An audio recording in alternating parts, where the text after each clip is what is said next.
Alright guys, welcome back to VALORANT News. Only 4 teams remain at the World Championship in Paris. Major elimination drama going down last night, especially Aspas responding to what's happened with MIBR and his future with that franchise, because potentially he could be out of the door very swiftly indeed. But also Demon1 calling out big time what's happened with Riot at the World Championship so far in the stage up to the Echo Arena, where we will go in a couple of days' time. People are calling in the evil 10s for some of these assessments. Very much enjoyed your thoughts in the comments. Hit the like button if you enjoy. Subscribe if you're new. As always, I greatly appreciate it. Plenty to dive into. We're going to start with 2 of the big results that happened yesterday, the final 2 games from this current setup, and then things will change going forward as Demon1 will very much enjoy them doing. Of course, he's no longer in the tournament to enjoy it. Team Heretics, they played Focus the other day in a scrim. They won it 14-1, but their result was not quite the same when it came to playing, well, PaperX yesterday. This is kind of nice as well to see Perk saying, nah, Valorant's pretty fun to follow. What's going on here? Maybe I will root for Fnatic, and Boast are pretty happy about that one. But let's talk about some of these series, because PaperX Jing put this on, and this is hilarious. So this seems to be the strategy. If you want to win in Valorant nowadays, you have to tweet out a picture or make it your profile picture or whatever of Shanks in the jersey of the team that you want to lose. And well, it worked for PaperX, because Shanks himself was in a PaperX jersey. Jing then hit the Photoshop on that. Even some of the players' mothers were tweeting stuff like this out. Shanks, Heretics jersey, job done, and Heretics go down. This was a pretty competitive series. Heretics did take a map in this one, but PaperX just a little bit too strong in the end. Heretics always a kind of confusing team, because they tend to find a way to deliver when you least expect it, maybe, and then when you kind of expect them to put up some sort of a fight, because, you know, PaperX felt a bit vulnerable after their loss the day before to Fnatic with a substitute. So, you know, people thought, okay, maybe Heretics can do a number on them, and in the end it was 13-4 on the Lotus, but they lost their map pick 13-11 on the Ascent. The Bind they then won impressively on the map pick of PaperX. And then the Lotus, though, despite starting off 4-1, very solid start, PaperX then put a run together, and track by track the train was up and running, and they bowl over Heretics for the rest of the series. So look, good year for Heretics, I think, on some level. I mean, certainly the victory at the World Cup was absolutely remarkable, but outside of that, there have been many occasions this year for Heretics when they probably would have expected more from themselves given the circumstances. But intrigued to your thoughts on that in the comment section below, and especially where some of these teams decide to go from here, because that is a big question with regard to Aspas and MIBR as well. Look, there was talk going into this tournament, MIBR don't look good, they look pretty bad compared to where they were earlier in the season. Can Aspas really do it again at the World Championship and all this type of stuff? The answer is undisputedly yes, and I think there is an understandable debate right now, especially after last night as well.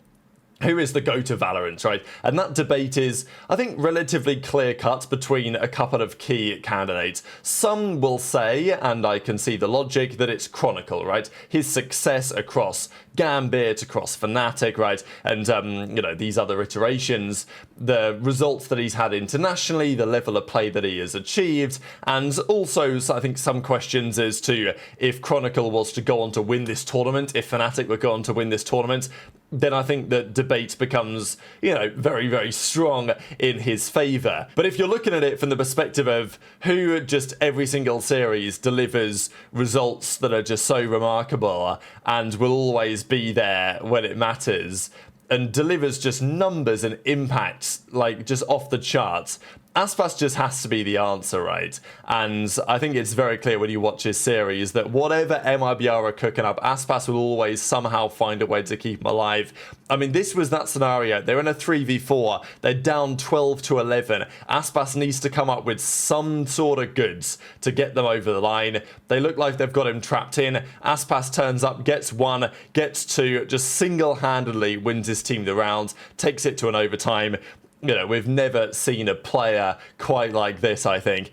Unfortunately for Aspas, it wasn't enough. When it mattered towards the end of the series, there was a rough map from Artzan. I think especially he'll be very gutted with the way that things concluded.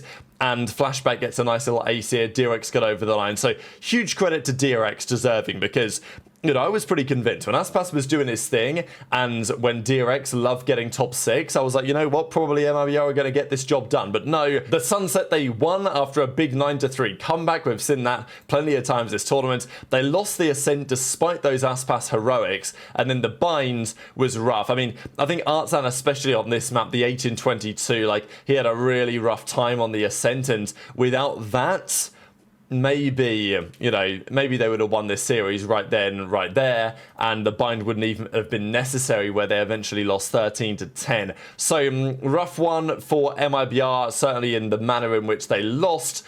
Aspas tried his best, but it wasn't enough, and as a result, and I think understandably as a result, there's been talk about some of his future. There's also been talk from Artzan, just given how it was such a tough conclusion to the series, also because Verno's been doing the in-game leading and seemingly to a pretty commendable level, given the recent performances.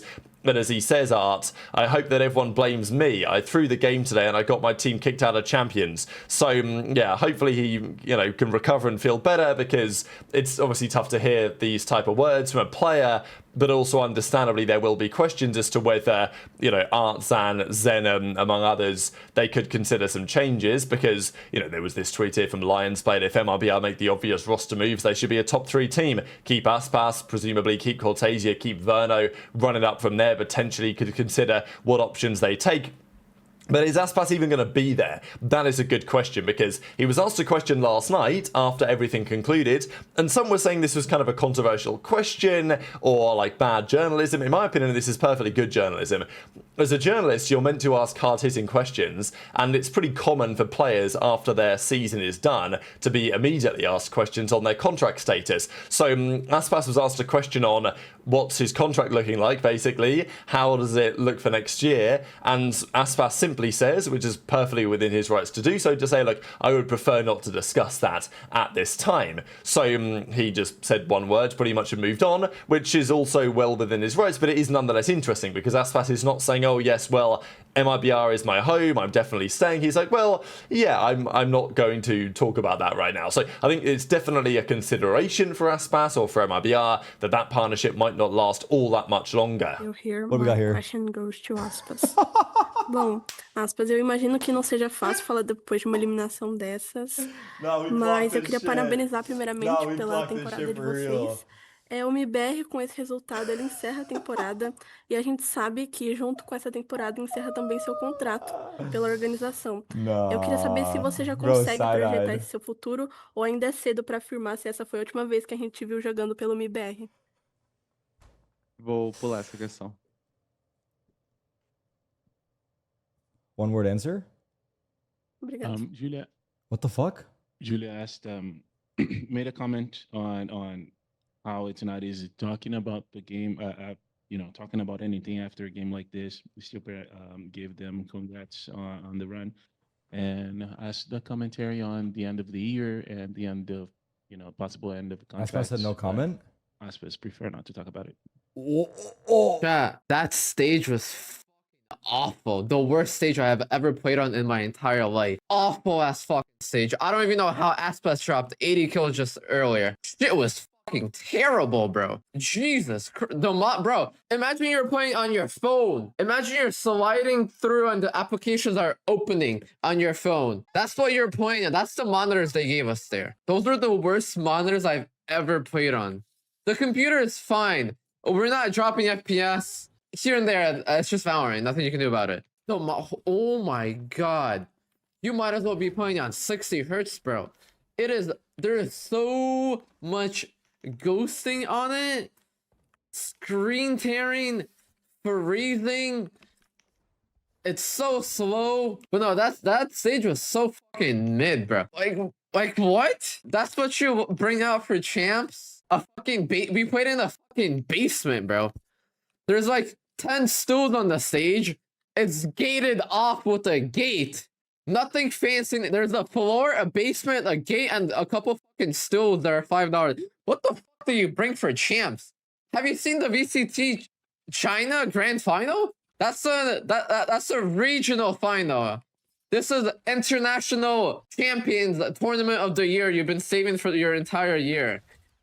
And all you could do is stools, gates, in a basement. Terrible. You played great. Thank you guys. Appreciate you. That shit was hard. I ain't gonna lie. Stage was ass. But playing there, hella fun, bro. I miss playing the stage, bro.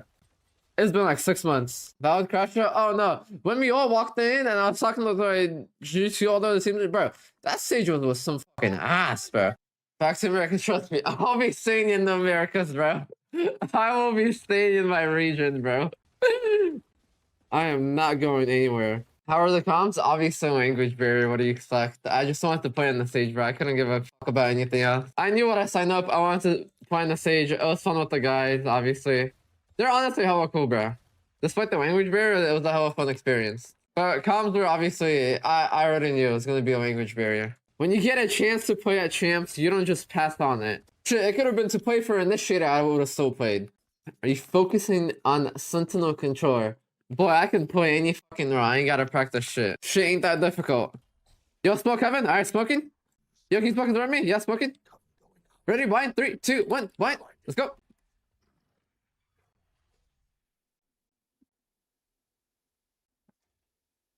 The other clip there then from Demon1, always a highly entertaining character, and it is interesting to hear the extents that he went to criticise the state of that stage. He wasn't expecting to play the World Championship. He turned up with DRG and found out that while the computers might be solid, the monitors that he was playing on he thinks were just absolutely horrific, and it was like the worst quality play that he's really ever had to play on, despite it being, on paper, the biggest, most important tournament of the year at the World Championship. Right, and look, maybe the A-Core Arena things are going to be different, the quality is going to be better, but maybe not, maybe it's going to be the same equipment again, and yeah, Demon1's calling them out hard. We've seen this before from the likes of TenZ, right, being critical of the way that Riot have set things up, but we've not really heard it from many other players at the World Championship as yet, apart from now Demon1, to say, yeah, the quality of the equipment that I was playing on was absolutely atrocious, and Riot have got to do something about it ASAP going forward. It's not going to be acceptable. That is his opinion. Look, TenZ will often not be happy about something and say, look, Riot should have a look at this. Demon1 is far more, let's just say, to the point in his assessment. It's like, yeah, this is terrible, this has got to change, and he will not back down at all. So we'll see if there'll be any response to this or any other players that echo the assessment there of Demon1 as we move forwards. But these are the players that remain, because while there may be some controversy as to whether those matches were the correct results, shall we say, based on, look, if Demon1 is right that he's surprised that Aspas was even possible to get 80 kills in a best-of-3 series, given the challenges that he had to face playing on the equipment that they have, at the end of the day, you look back at the tournament, it kind of feels like we have the right teams as the top 4. Fnatic undisputedly deserving. They knocked both of the losers bracket teams down to losers. NRG have been excellent and have done a great job competing. I wouldn't count them out by any means as it stands. And then the losers bracket, both of the X-ending teams or whatever, I mean, there's others, right? But DRX and PaperX both closing out from the Pacific side. So, look, the top 3 of this tournament is going to be one European team in Fnatic, one America's team in NRG, and then one Pacific team, right? So it's going to be a pretty spectacular conclusion. I think the right teams have made it down to the wire. Very much into your thoughts in the comments, because in a couple of days, we go to the A-Core Arena and we crown a champion from the Friday to the upcoming Sunday, October the 5th. So hit the like button if you enjoyed, subscribe if you're new, take care, and I'll see you next time.